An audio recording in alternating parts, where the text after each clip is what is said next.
Continuous tense. अब present continuous का मतलब क्या है? वो काम जो प्रेजेंट में हो रहा है और कंटिन्यू हो रहा है। जैसा कि अपने नाम से ही डिस्क्राइब करा है, प्रेजेंट मतलब अभी, वर्तमान काल, और कंटिन्यूअस मतलब लगातार, वो काम जो अभी लगातार चल रहा है उसको डिनोट करने के लिए हम इस टेंस को यूज करते हैं। अब सबसे पहले हम देख लेते हैं इस टेंस में हेल्पिंग वर्ब कौन सी आती है बेटे। इस टेंस में हेल्पिंग वर्ब होती है हमारी इज, एम और आर। तीन हेल्पिंग वर्ब चलती है इसमें, इज, एम और आर। इस किसके साथ आता है? इसमें इज आता है आपके ही के साथ, शी के साथ, इट के साथ और एनी सिंगुलर सब्जेक्ट। अब सिंगुलर सब्जेक्ट से मतलब है कोई भी एक सिंगुलर नाम, जैसे डॉक्टर, बर्ड, टीचर, राहुल, रोशनी, किंग, क्वीन, कुछ भी सिंगुलर होना चाहिए। एम जो है वो सिर्फ और सिर्फ आई के साथ आता है, इसके अलावा एम किसी और नाउन प्रोनाउन के साथ हम यूज नहीं करते। अब बात करते हैं आर की। आर जो है वो आता है आपका यू, वी, दे। तीन प्रोनाउन हुए, यू, वी, दे। इसके अलावा प्लूरल सब्जेक्ट। अब प्लूरल सब्जेक्ट से मतलब है जैसे doctors, teachers, birds, Ruchi and Roshni. इस तरीके से जब आपके नाउन प्लूरल हो तो उनके साथ हम आर का यूज करते हैं। अब इस टेंस की वर्ब कौन सी है? इस टेंस में आपकी वर्ब की फर्स्ट फॉर्म के साथ आईएनजी, जैसे गो। गो के साथ आईएनजी लगा देंगे तो क्या बन जाएगा बेटे? Going, doing. इस तरीके से ये वर्ब फॉर्म चलेंगे। क्लियर? अब यहाँ पे पहले हम इनके स्ट्रक्चर देख लेते हैं। देखो, हम तीन तरीके के सेंटेंस पे काम करते हैं बेटे। पहला होता है अफर्मेटिव, दूसरा होता है नेगेटिव और थर्ड होता है इंटरोगेटिव। अफर्मेटिव मतलब आपका सिंपल सेंटेंस, जो आप एक स्टेटमेंट होता है या सेंटेंस होता है नॉर्मल। नेगेटिव का होता है जहां पे हम नॉट का यूज करते हैं, और इंटरोगेटिव होता है जहां हम किसी से कोई क्वेश्चन करते हैं। तो अफर्मेटिव का स्ट्रक्चर इसमें रहता है, सब्जेक्ट होता है सबसे पहले। आप सब्जेक्ट इनमें से कुछ भी हो सकता है, जैसा सब्जेक्ट होगा वैसी हेल्पिंग वर्ब होगी। अगर आपका सब्जेक्ट सिंगुलर है तो हम हेल्पिंग वर्ब इज रखेंगे, आर आ जाएगा तो एम रखेंगे, प्लूरल आएगा तो हम आर का यूज करेंगे। उसके बाद में वर्ब की आईएनजी फॉर्म आएगी और फिर आपका ऑब्जेक्ट आएगा। ये स्ट्रक्चर है आपका अफर्मेटिव का बेटे। अब इसके बाद आता है नेगेटिव सेंटेंस, जहां पे हम नहीं, ना, नॉट का यूज करते हैं। वो कैसे रहता है? सेम सब्जेक्ट और हेल्पिंग वर्ब की प्लेसिंग वैसे ही रहेगी। सब्जेक्ट के अकॉर्डिंगली हम हेल्पिंग वर्ब को यूज करेंगे बेटा। फिर उसके बाद में हम नॉट का यूज करेंगे, जैसे ही is not, I am not, she is not. इस तरीके से फिर आपकी आईएनजी फॉर्म आएगी और देन ऑब्जेक्ट। अब इसके बाद में आता है इंटरोगेटिव सेंटेंस, जहां हम प्रश्न पूछेंगे। तो इस सेंटेंस में क्या होता है बेटे? इसमें हेल्पिंग वर्ब सबसे पहले आता है। आपका जो इज, एम, आर रहेगा वो आगे आ जाएगा अभी। उसके बाद में आपका सब्जेक्ट आएगा, उसके बाद में आपकी वर्ब की आईएनजी फॉर्म आएगी और देन ऑब्जेक्ट और पीछे इंटरोगेशन मार्क, ठीक है, क्वेश्चन मार्क जिसे हम कहते हैं, ये आएगा। अभी जैसे इज ही, अभी ये हो जाएंगे इज ही, यहाँ पे पहले आएगा आपका helping verb. Am I, is he, या इज शी, आर दे। इस तरीके से फिर ये सेंटेंस का स्ट्रक्चर आएगा। अब यहाँ तक हमने एक बार पूरा देख लिया बेसिक्स जो हमें चाहिए थे इस टेंस के लिए। अब ये टेंस यूज कहाँ होता है हम इस पे बात करेंगे कि इस टेंस को हम कहाँ कहाँ यूज देख ली हमने। हेल्पिंग वर्ब देख ली, पैटर्न ऑफ स्ट्रक्चर देख लिया, मतलब स्ट्रक्चर ऑफ सेंटेंस देख लिया कि किस तरीके के सेंटेंस आते हैं। अब हम देखेंगे कि इसका यूज कहाँ होता है। भाई इस टेंस को हमें यूज कहाँ करना है, तो इसका पहला रूल है बेटा ऑन गोइंग एक्शंस। अब ऑन गोइंग एक्शन से क्या मतलब है? ऑन गोइंग एक्शंस का मतलब है वो काम जब आप जो बोल रहे हैं उस समय वो काम चल रहा है। ऑन गोइंग है, चल रहा है। जिस समय हम बात कर रहे हैं उस समय वो काम चल रहा है। जैसे इस समय मैं आपको बता रही हूँ तो ये काम चल रहा है, मैं पढ़ा रही हूँ ना, या मैं वीडियो शूट कर रही हूँ तो ये काम अभी चल रहा है। अब इसको थोड़ा सा हम सेंटेंस से समझ लेते हैं। जैसे मेरा पहला सेंटेंस है Mukesh is coming now. Mukesh जो है वो अभी आ रहा है, इसका मतलब है मुकेश अभी आ रहा है। अभी देखो यहाँ पे मुकेश क्या है बेटा?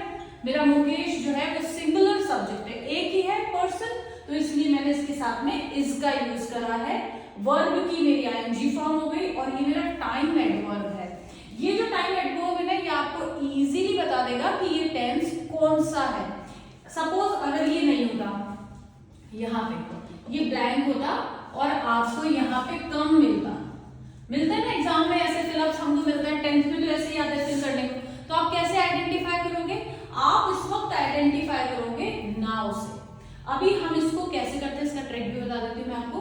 आपको जो वर्ब यहाँ मिलता है ना उसको आप एक साथ यहाँ फिलअप में डाल के रीड कर लो। मुकेश कम नाउ, तो अब मुकेश कम नाउ, मुकेश के साथ कम वैसे ही नहीं आ सकता। वर्ब की फर्स्ट फॉर्म जब सिंगुलर सब्जेक्ट है तो इंडेफिनिट के अकॉर्डिंगली ऐसे ही लगाना। मुकेश आता है अभी, तो ये बन नहीं सकता। नाउ आया है तो इजीली पहचान जाओगे कि ये प्रेजेंट कंटिन्यूअस का है। तो मुकेश के लिए हमने इज लगाया और कम का बन जाएगा आपका कमिंग, तो मुकेश इज कमिंग नाउ। तो ये जो टाइम एडवर्ब्स होते हैं ना बेटे, ये किसी भी हर टेंस में मिलेंगे अपने को। ये बहुत इजी कर देते हैं हमें उस टेंस को आइडेंटिफाई करने के लिए। नेक्स्ट अपना है they are playing at present, वो अभी खेल रहे हैं। At present again time adverb आ गया।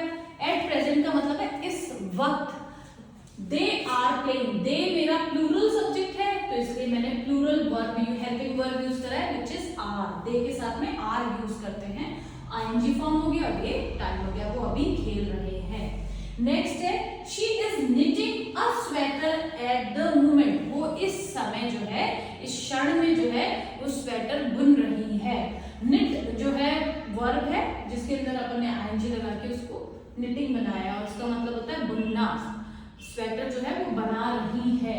She is knitting a sweater at moment. अब मैं जब हिंदी की बात करती हूँ ना बेटे, तो हिंदी में आप कैसे पहचानोगे?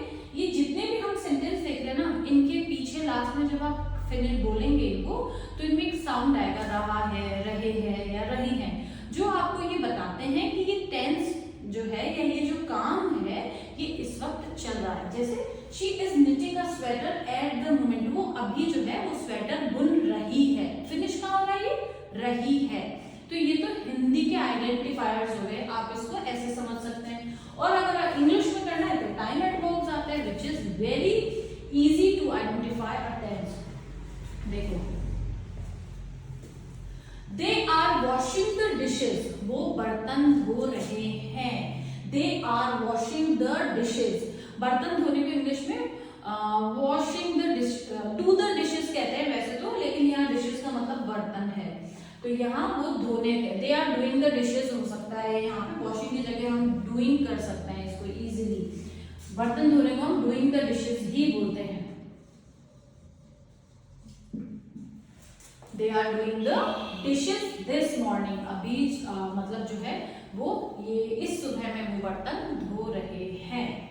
Your teacher is teaching chapter 5 currently, अभी आपकी टीचर चैप्टर 5 पढ़ा रही है। अगेन फिनिश हुआ रही है और टीचर जो थी योर टीचर। अभी आपको ये नहीं देखना है, यू देख के आप आर नहीं यूज करेंगे, ये साथ में है योर टीचर, आपकी टीचर जो एक है, इसलिए मैंने इसका यूज किया है। बहुत सारे बच्चे सीधा यहाँ पे देखते हैं योर देखा और आर लगा देते हैं, ऐसे नहीं है। योर का मतलब तुम्हारी और उसके साथ में कोई एक दूसरा नाउन जरूर होता है। Your teacher, your father, your mother, your friends. अगर ये योर टीचर्स होता तो मैं आर का यूज कर लेती।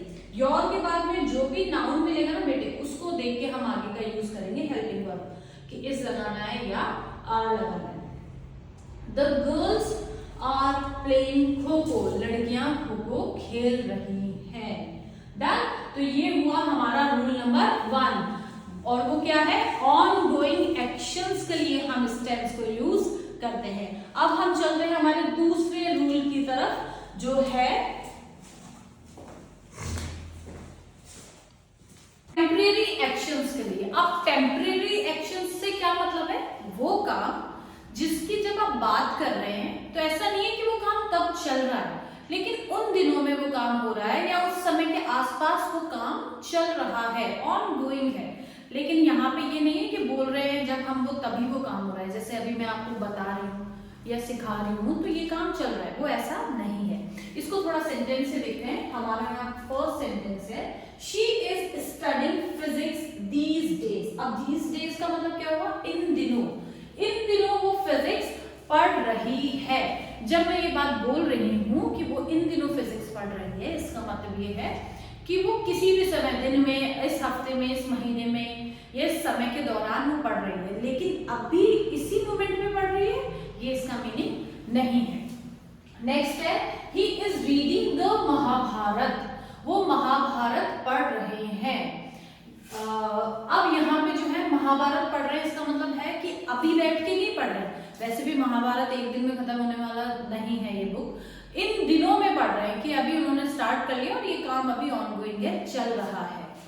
नेक्स्ट है I am living in a rented house, मैं किराए के घर में रह रहा हूँ। अब ये काम जो है ये अभी चल रहा है, जो भी व्यक्ति विशेष है वो उस किराए के घर में रह रहा है, लेकिन ये काम टेम्परेरी है, वो लाइफ टाइम वहां नहीं रहेगा, उसको खाली करके जाना है, कुछ दिनों के लिए रहना है, तो ये टेम्परेरी एक्शन हो गया है और बोलते वक्त ये काम नहीं हो रहा है। उसी तरीके से महाभारत भी टेम्परेरी एक्शन है, कुछ दिन में फिनिश हो जाएगा। फिजिक्स है वो भी कुछ दिनों में पढ़ के खत्म हो जाएगी, लंबा नहीं चलेगा ना ये प्रोसेस, ये खत्म हो जाएगा, टेम्परेरी एक्शन है। तो ये हुए इसके रूल सेकंड, जहां पे हम टेम्परेरी एक्शंस के लिए भी इस टेंस को यूज करते हैं। अगेन स्ट्रक्चर एक बार देख लेते हैं, शी के साथ में इज आया, ही के साथ इज आया, आई के साथ में एम आया और तीनों की जगह वर्ब की आईएनजी फॉर्म थी, पीछे आपका ऑब्जेक्ट और टाइम आ गया था। अब अगर मेरे को सपोज इसी सेंटेंस को नेगेटिव करना है तो क्या होगा, इस सेंटेंस को नेगेटिव करने के लिए बहुत इजी स्टेप है, शी इज, यहाँ पे मेरे को सिर्फ नॉट ऐड करना है और ये सेंटेंस नेगेटिव बन जाएगा। She is not studying physics these days, इन दिनों वो फिजिक्स नहीं पढ़ रही है। ही इज नॉट, यहाँ पे भी अगर मैं नॉट कर लूंगी तो ये नेगेटिव बन जाएगा। He is not reading the Mahabharata, वो महाभारत नहीं पढ़ रहा है। अब अगर मुझे इसे इंटरोगेटिव करना है तो क्या करेंगे, इंटरोगेटिव करना है तो कुछ नहीं करना है, मुझे यहाँ पे जो एम लिखा है उसको मुझे यहाँ करना है। Am I living in a rented house, क्या मैं रेंटेड हाउस में रह रहा हूँ। अब जो ये सेंटेंस था मैं रेंटेड हाउस में रह रहा हूँ, ये एक इंटरोगेटिव सेंटेंस में बदल गया जैसे ही मैंने एम को आगे लिया और इसका मीनिंग बन गया है क्या मैं एक रेंटेड हाउस में रह रहा हूँ। अब ध्यान कर देना बेटा, आपको एम का ए जो है ना वो कैपिटल लेना है यहाँ पे, क्योंकि यहाँ पे आपका सेंटेंस इसी से स्टार्ट हो रहा है, तो ये कैपिटल आएगा। Am I living in a rented house और लास्ट में मुझे क्वेश्चन मार्क देना पड़ेगा। चलो अभी मूव ऑन टुवर्ड्स रूल 3, तीसरा रूल देखते हैं, नियरेस्ट फ्यूचर। नियरेस्ट फ्यूचर का क्या मतलब है, वो काम जो बहुत जल्दी होने वाला है, आसपास ही कुछ दिनों में ही, एक दिन में, 2 दिन में या 1 महीने में, नियरेस्ट फ्यूचर में ये काम होगा। अब इसके लिए आपको वहां पे टाइम एडवर्ब मिलेंगे फ्यूचर के। पहले इसको सेंटेंस से देखते हैं, he is going to Chennai tonight, आज रात को वो चेन्नई जा रहा है, बिल्कुल नियरेस्ट फ्यूचर का काम है, होएगा रात को, तो ये आपको मिला है यहाँ पे time adverb. She is going home tomorrow, कल वो घर जा रही है, अगेन नियरेस्ट फ्यूचर का एक्शन है, ये पास में ही होने वाला है, तो इसलिए भी हमने इसको इस टेंस को यूज करा। She is singing this evening, आज शाम को वो गाने वाली है या गा रही है, तो ये नियरेस्ट फ्यूचर को डिनोट करते हैं ये टाइम एडवर्ब। इसमें हमेशा आपको फ्यूचर के टाइम एडवर्ब मिलेंगे इस वाले में, और इस टेंस को हम इसलिए नियरेस्ट फ्यूचर जब बताना हो तभी भी हम इसको यूज करते हैं। रूल नंबर 4 है बेटा, यहाँ पे मैंने कुछ वर्ब लिखी हैं और भी बहुत सारी हैं। ये कुछ ऐसी वर्ब्स हैं जो इस टेंस में यूज नहीं होती अपने ओरिजिनल मीनिंग के साथ। कैसे नहीं होती, जैसे और क्या क्या नहीं होती पहले देख लेते हैं। सी देखना, हियर सुनना, स्मेल सूंघना, नोटिस किसी चीज को नोटिस करना, recognise taste, appear, seem, look, remember, forget, feel, contain, know, इस तरीके की जो है हैव और कंसिस्ट और भी बहुत सारी है। ये जो वर्ब्स है ना ये इस टेंस में यूज नहीं होती। अब क्यों नहीं होती, हमने क्या देखा कि ये वाला जो टेंस है वो क्या होता है, ऑन गोइंग चीजों के लिए बेसिकली आता है। जब हम बात कर रहे होते हैं तो वो काम चल रहा होता है। बेसिक यही है इसका, इस टेंस का मतलब यही है कि जब काम बोल रहे होते हैं इट मीन्स वो एक्शन ऑनगोइंग है, चल रहा होता है। अब आप कैसे ये काम को चला सकते हैं? आप लुक मतलब देखना या दिखना, तो आप कैसे दिख रहे हो सकते हैं, ये प्रोसेस पे नहीं जा सकता है कोई भी। देखो इनमें से नो मतलब जानना, तो अगर मैं बोलूं मैं आपको जान रही हूं, तो मैं कब तक जानूंगी आपको और मैं कैसे जानूंगी आपको? कोई प्रोसेस तो है नहीं ना किसी को जानना। वैसे कंटेन मतलब रखना, होना, तो कैसे ये प्रोसेस पे जा सकता है? ये लंबा नहीं जा सकता, इसमें लव, हेट, एंगर भी आ जाएगा। लव, अब मैं बोलूं मैं आपसे प्यार कर रही हूँ एक्सक्यूज मी, मैं आपसे प्यार कर रही हूँ, तो ये जो है ऑन गोइंग बेटा प्रोसेस नहीं हो सकता। प्यार होना एक प्रोसेस नहीं हो सकता, 1 साल 2 साल 10 साल तक ये प्रोसेस नहीं चल सकता है। या मैं आपसे नफरत कर रही हूँ, भाई मैंने आज स्टार्ट कर लिया, मैं इसको 10 साल तक करती रहूंगी, ये ऐसे नहीं हो सकता। इसको थोड़ा सा हम, हाँ ये ऐसा नहीं है कि ये वर्ब उसमें यूज नहीं होगी, लेकिन अपने इस मीनिंग के साथ में नहीं होगी, थोड़ा सा चेंज होगी। हम उस पर बात कर लेते हैं इसको सेंटेंस से। जैसे यहां मैंने एक सेंटेंस लिखा है, she is knowing him very well. दूसरा सेंटेंस लिखा है, she knows him very well. पहले का मीनिंग देखते हैं, she is knowing him very well, वो उसको जान रही है अच्छी तरीके से। अब भाई कब तक जानेगी, कैसे जानेगी और कैसे जान रही है, ये तो जान ही नहीं सकता प्रोसेस पे। जानना कोई काम थोड़ी है, कोई प्रोसेस थोड़ी है, या तो आप जानते हो या आप किसी चीज को नहीं जानते हो। दूसरा सेंटेंस है, she knows him very well, वो उसको अच्छे से जानती है। हम ऐसे तो बोलते हैं मैं तेरे को जानता हूँ अच्छे से, या वो मुझे अच्छे से जानती है, हम ये नहीं बोलते हैं कभी भी वो मुझे अच्छे से जान रही है। तो ये हिंदी में भी हम इसको यूज नहीं करते, वैसे इंग्लिश में भी हम इस जो वर्ब है ये नो, इसको प्रोसेस पे नहीं ला सकते, इसको इस टेंस में हम यूज नहीं कर सकते। तो मेरा ये वाला जो सेंटेंस है, she is knowing him very well, ये रॉन्ग है, और ये वाला टेंस मेरा, ये जो सेंटेंस है ये बिल्कुल करेक्ट है। अब इसको एक और सेंटेंस से हम देखते हैं, सेंटेंस और मेंशन करें मैंने, इनसे इस चीज को और समझते हैं कि ये पर्टिकुलर वर्ब इस टेंस में क्यों नहीं यूज होती है। जैसे she is having a handsome husband, वो एक हैंडसम हस्बैंड ले रही है, तो अभी कोई प्रोसेस नहीं हो सकता ना लेना, या तो पास होगा अपने कोई चीज या पास नहीं होगी। अब उसको पास ले रहे कोई प्रोडक्ट तो नहीं है, खींच रहे आजा आजा आजा, ऐसा नहीं हो सकता ना, तो ये रॉन्ग हो गया।